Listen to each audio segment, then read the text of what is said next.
Hola, yo soy Sandra Suárez. Hola, soy Fabio Rubiano y este es El Problema Fundamental. En nuestras redes sociales @teatropetra encontrará un link para que usted pueda apoyar nuestro trabajo. Este es el capítulo de hoy.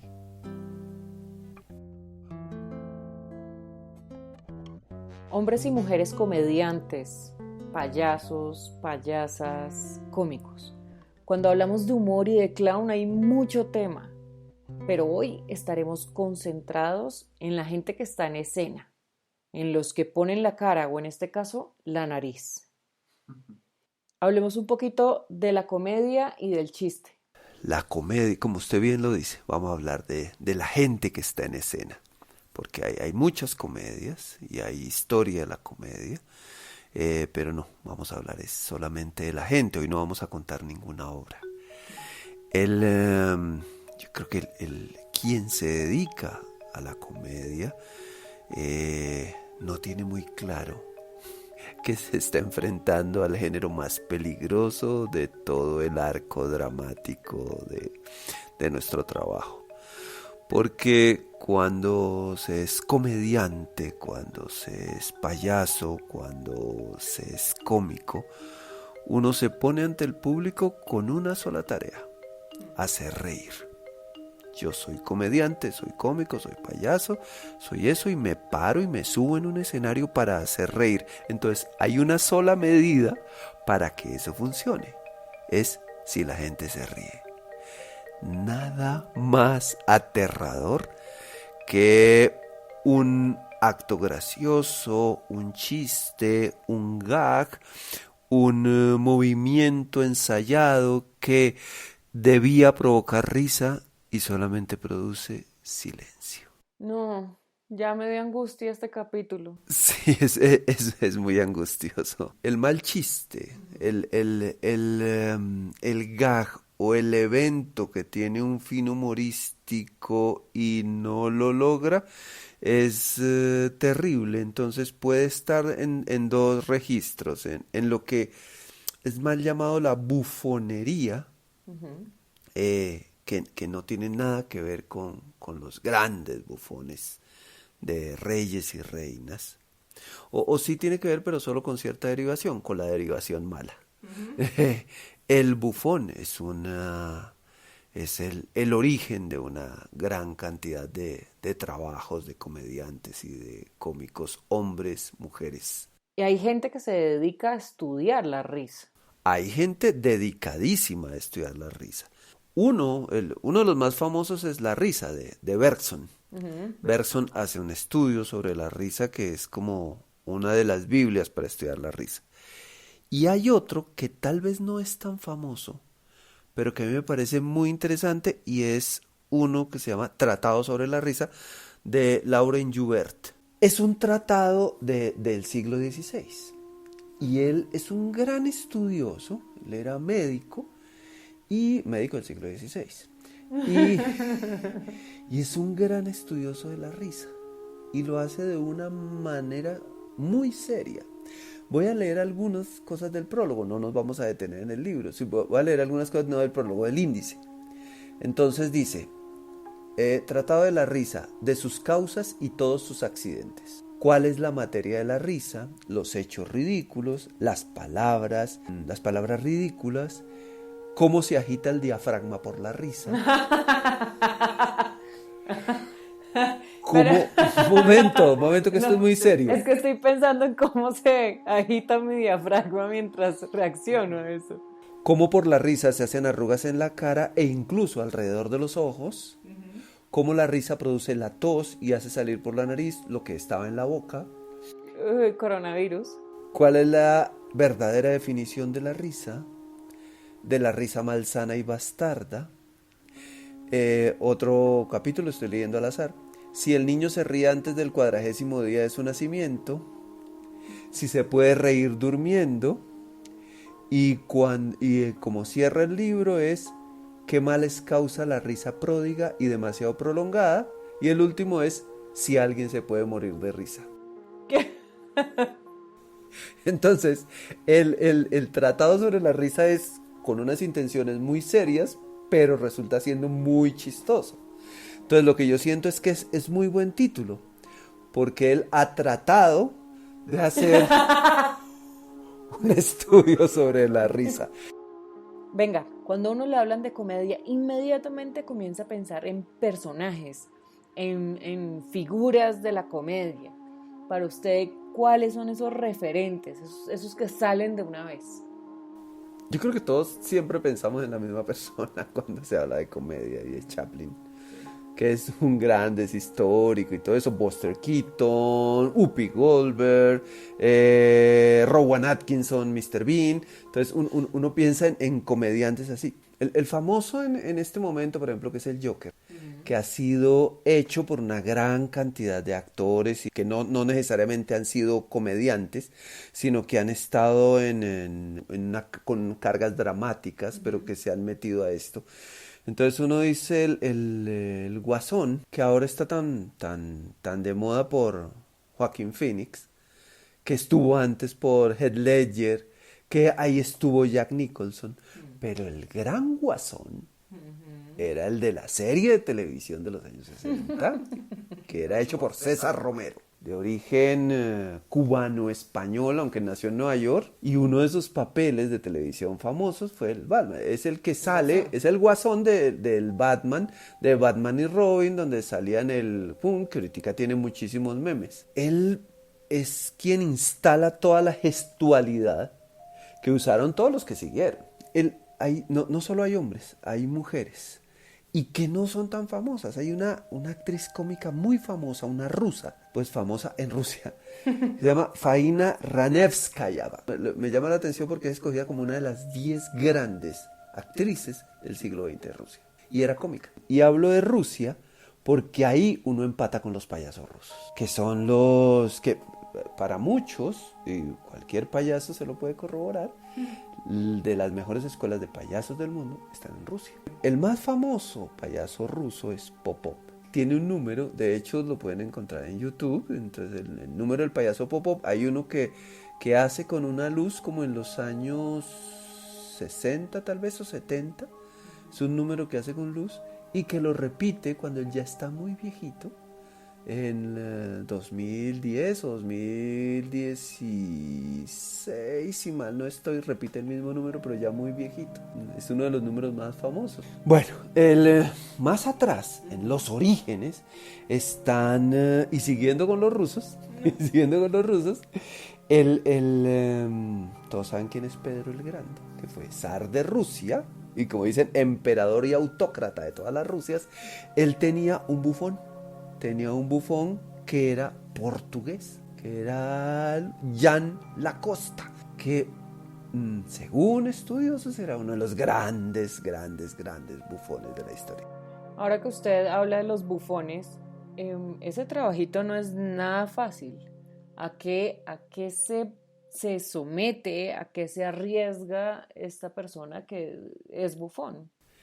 Primero, se arriesga a que no se rían, a no ser chistoso. Sí.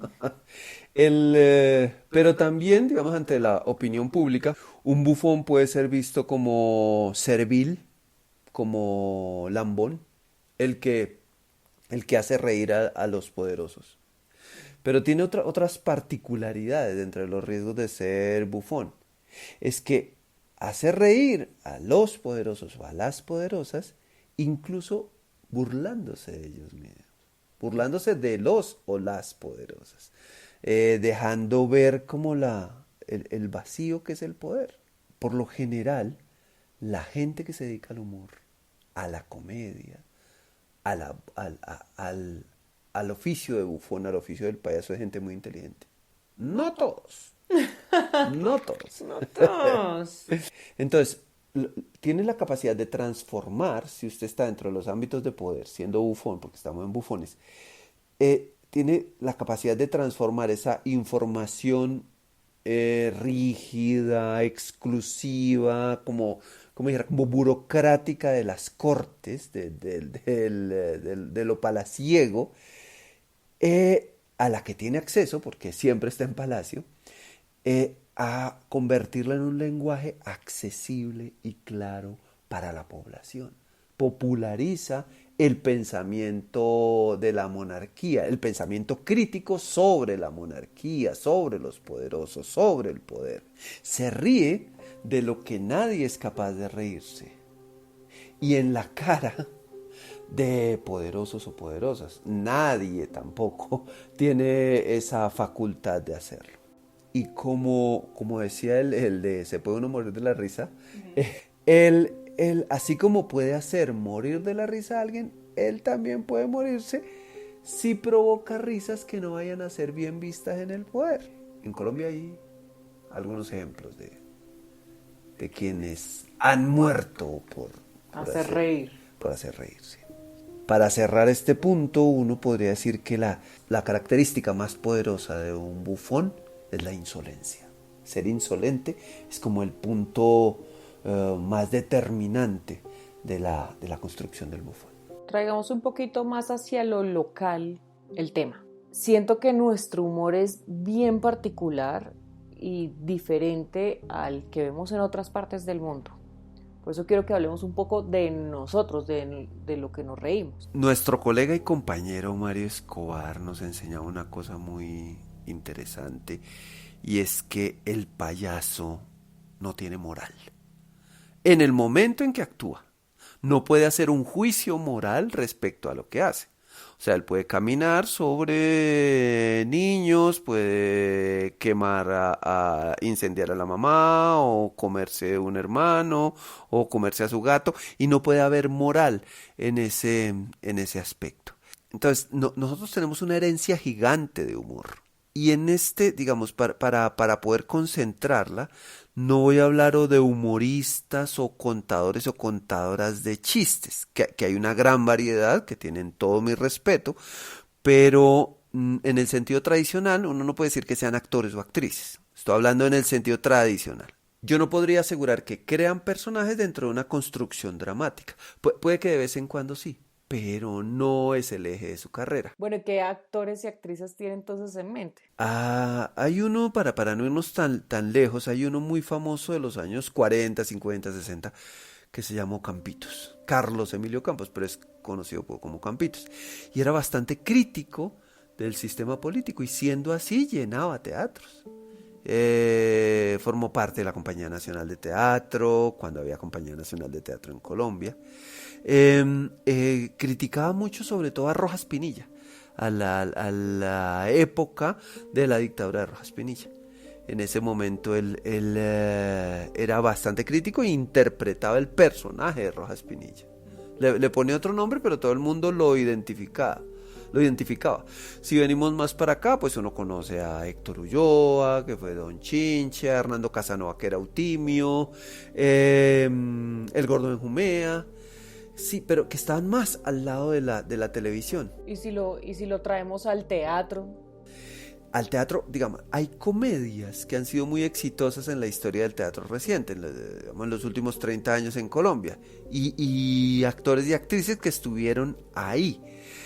No sé si eran comediantes, yo no podría decir ellos eran comediantes. Entonces uno habla de Taxi, o Entre Telones, o El Paso, pero cuál de esas obras o cuál de esos actores o actrices por medio de esas obras ha descorrido las cortinas del poder como lo podría hacer un bufón? ¿Quién ha hecho el humor político? Porque meterse con el poder es hacer política. ¿Quiénes han sido los bufones que no han tenido miedo a decir la verdad? Hay un artículo que escribe Eduardo Arias en el 2008, que es sobre una investigación de María Teresa Ronderos, sobre el humor político en Colombia. Y ella, e insisto que digo humor político partiendo del origen del bufón que critica al poder. Okay. Entonces ella habla de ciertos parámetros para escoger a esas personas que se dedican al humor político. Entonces, independencia. Otro es que no hayan dado su brazo a torcer cuando les han sugerido cambios, o bueno, le permitimos que diga eso, pero no se meta con fulanito o sutanita o tal. Otra regla que ella pone para hacer esa escogencia es que a pesar de estar matriculados o matriculadas en un partido político, siempre hubieran tenido una actitud firme frente al poder sin importar su filiación política. O sea, que podían criticar a los suyos. Y lo otro que ella pedía es que señalaran a personas con su nombre y apellido. Sí, que pusieran en evidencia personajes concretos. Yo creo que con esa regla es cuando ya sale el teatro. Cuando ya queda por fuera el teatro porque la teatralidad por lo general no trabaja con nombres propios. A veces sí, pero no es común. Entonces ella escoge a 4. Esto fue del 2008, o sea, tiene 12 añitos ya. Y ya le digo por qué escojo este artículo. Okay. Ella escoge a Ricardo Rendón, que es un caricaturista de inicios del siglo XX. Nace a finales del siglo XIX, pero es muy famoso. Para muchos es el maestro de todos.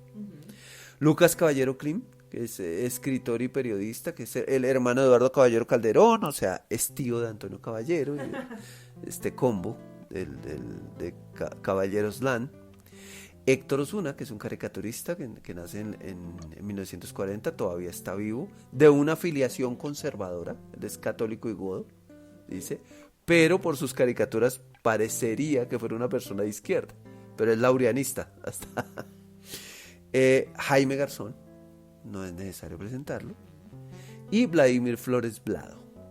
Escoge a estas 5 personas y dice, ellos son como los abanderados del humor político. Entonces, no hay actores ni actrices. Eso a mí me genera me llama mucho la atención. ¿Y qué pasa? ¿Es que los actores y las actrices hemos sido temerosos o nos han asustado? Creo también que aquí tiene que ver mucho esa característica que pide la autora en la que dice tiene que hablar con nombres propios.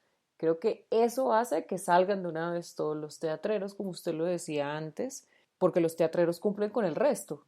Si usted mira el resto de características que ella pone para hablar de humor político, lo cumplen. Varios teatreros colombianos son independientes, la mayoría somos independientes, que no han dado su brazo a torcer cuando directores y editores sugieren cambios. Evidentemente, pues hay una libertad dentro del gremio teatral para escribir o hacer lo que se quiera. Sí, hay mucho mamerto y mucha gente afiliada en partidos políticos, pero yo no creo que se peguen a eso. Pero lo de señalar a personas con su nombre y apellido sí lo cambia todo. ¿Y lo de mamerto lo dice por mí? Aquí yo podría decir que soy mamerto. Bueno, es hora de hablar del problema fundamental, Fabio Rubiano. Pero también puedo ser crítico. Por eso le digo, que cumple también con esa característica. A pesar de los mamertos. A pesar de lo mamerto, ahí estaba parado duro. Bueno, pero venga, hablemos ahora del problema fundamental. ¿Quién podría estar haciendo ese humor político en este momento?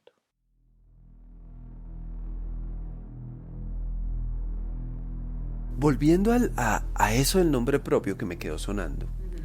Cuando nosotros vimos Guadalupe años 50, del Teatro La Candelaria, que Guadalupe debe tener, que 40 años ya debe tener esa obra, ellos hablaban con nombres propios. Ellos sí, Guadalupe Salcedo.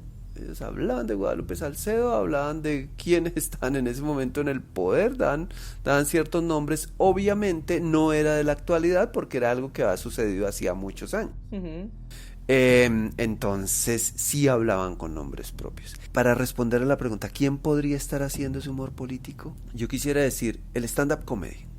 El stand-up comedy que sus orígenes fueron sumamente políticos porque eran salían del gueto, salían de comunidades rechazadas, salían de comunidades gay, de afros, de inmigrantes, la raza. Y ellos eran los que hacían la ruptura y eran críticos y eran vulgares. Entonces, no sé si yo podría decir que en este momento hay alguien que haga el stand-up comedy como era en sus orígenes. No soy un experto en stand-up comedy, pero no los conozco. De pronto un poco que Alejandro Riaño con su Juanpis está como haciendo unos intentos de hacer humor político. No sé qué tantos riesgos esté corriendo, no sé qué tanto esté burlándose del poder en la cara del poder. Daniel Samper Ospina, pero pues digamos, él no tiene una carrera teatral. Y eso no es que lo inhabilite, sino que le quita ciertas herramientas. Si vamos al origen del bufón, del payaso, del gran comediante, que es malabarista, que es bailarín, que es cantante, y sobre todo, como dice María Teresa Ronderos en sus puntos para escoger, crítico con su mismo partido. ¿Sí será lo suficientemente crítico él con su mismo partido? ¿Quiere que le responda o prefiere que siga? No, estoy haciendo una pregunta. Es que en el teatro se hacen preguntas, no se dan respuestas. Entonces, vuelvo otra vez a la Candelaria. Siempre se vuelve a la Candelaria. Hable más de quién en Colombia hace humor, en lo teatral, claramente. Que uno pudiera decir, este es un comediante que tiene un grupo de comediantes, o esta es una comediante que tiene una casa de la comedia, o un centro de comedia, y que esa es una comedia, otra vez yéndolos a los orígenes del bufón, que es crítico con el sistema, que es crítico con su propio partido, que es crítico con el poder. No conozco. Sí, digamos, la Candelaria siempre ha sido crítica, pero ellos uno no puede decir es que estos son comediantes, o es que es una casa de comedia. Uno dice Coco Vadillo es una bestia de comediante, o sea, César es impresionante. En el Petra intentamos hacer humor, pero no somos comediógrafos y comediantes. Uno dice, Marcela tiene un arco como actriz, un arco cómico impresionante, o Juanita Cetina, que es payasa y actriz dramática, Javier Riveros, Mario Escobar, todo el combo de Rueda Roja, que tiene un poder cómico absoluto. Nuestro interés en el Teatro Petra no es el humor político. Sí tenemos obras que pueden hablar de coyunturas políticas, sí. Pero yo no podría decir que es humor político. Yo sí quisiera hacer solo comedia, pero todavía necesito hacer otro tipo de obras antes. Sí, no, tiene elementos cómicos. Comedias se han escrito, pues sí, Yo no estoy loca, es una comedia, Me estás mirando, ¿verdad? Es una comedia, pero son como ejercicios que se hacen entre una y otra. Tratados, como el del libro. Hemos tratado. Y Sueño de una noche de oficina.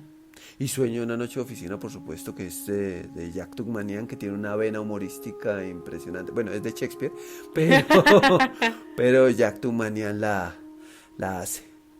Ya que volvimos a Shakespeare, déjeme contarle un chisme de lo isabelino. Es que lo isabelino siempre papaya. Para hablar de Shakespeare. Por favor. Siga. Uno de los primeros bufones famosos de la historia se llama Richard Tarleton. Él vivió de 1530 a 1588, o sea, vivió 58 años, se murió muy viejito. Y él perteneció a los Hombres de la Reina, que era un grupo de teatro. Se presentaba en el Teatro La Cortina, donde también se presentaba Shakespeare. Bueno, Tarleton fue el payaso favorito de la reina, de la reina Isabel. Cuando Tarleton ya se retira, se muere, deja como sustituto a otro bufón que se llamaba Robert Armin. Y Armin termina trabajando con Shakespeare. Cuando se retira otro que se llama William Kemp, que era todo creído, todo mamón, entonces Shakespeare pone a Armin a actuar. Armin hace del sepulturero en Hamlet. Y si ustedes recuerdan Hamlet, en la escena del cementerio, ellos sacan una calavera y dice, esta es la calavera de Yorick, este es el cráneo de Yorick. Los estudiosos y las estudiosas de Shakespeare coinciden en que ese Yorick es un homenaje a Richard Tarleton, el maestro de Robert Armin. Ese es el chisme. Pero volvamos. En Colombia vemos comediantes, hay varios actores y actrices haciendo comedia, ahí vemos personajes dentro de las obras, pero ahora la pregunta es si son críticos con el sistema. Volvemos a lo mismo, con el partido, con el tiempo. Yo le respondo con una pregunta, entonces, ¿hay comediantes suficientemente críticos con el sistema? ¿Con su propia línea política? ¿Con su época? ¿Se están corriendo riesgos estéticos y temáticos y se genera controversia? El origen de los bufones, del stand-up, de la comedia, es de ruptura, de crítica. Tenemos un Armin que se le para de frente al rey, un Campitos que se le paraba de frente a Rojas Pinilla, un Ricky Gervais que no tiene ningún problema en lanzar insultos contra el presidente de Estados Unidos o de Inglaterra. Una Sarah Silverman que se enfrenta contra todo el patriarcado, un Dario Fo, nuestro gran bufón italiano, un Dario Fo que se enfrenta contra todos los círculos de poder europeo, un Bill Hicks que termina muy mal. Tal vez los haya en Colombia, pero no están siendo visibles. Y es necesario que ya sean visibles. De pronto hay algunos visibles que ya es tiempo que dejen de divertir a la corte. En el taller online de clown de Narices en la Casa que estamos haciendo en el Teatro Petra, con Mario Escobar, con Javier Riveros y con Juanita Cetina, se dijo una cosa que a mí me alimentó mucho para este capítulo. Y es que el payaso siempre tiene hambre. Siempre tiene hambre de algo, de que algo le salga bien, de estrenar algo nuevo, de contar las cosas. Yo siento que es momento de que a los payasos en Colombia tengan hambre de enfrentarse a ese poder político. Lo necesitamos urgentemente. Este podcast es idea original del Teatro Petra. Yo soy Sandra Suárez. Y yo soy Fabio Rubiano. Este es El Problema Fundamental.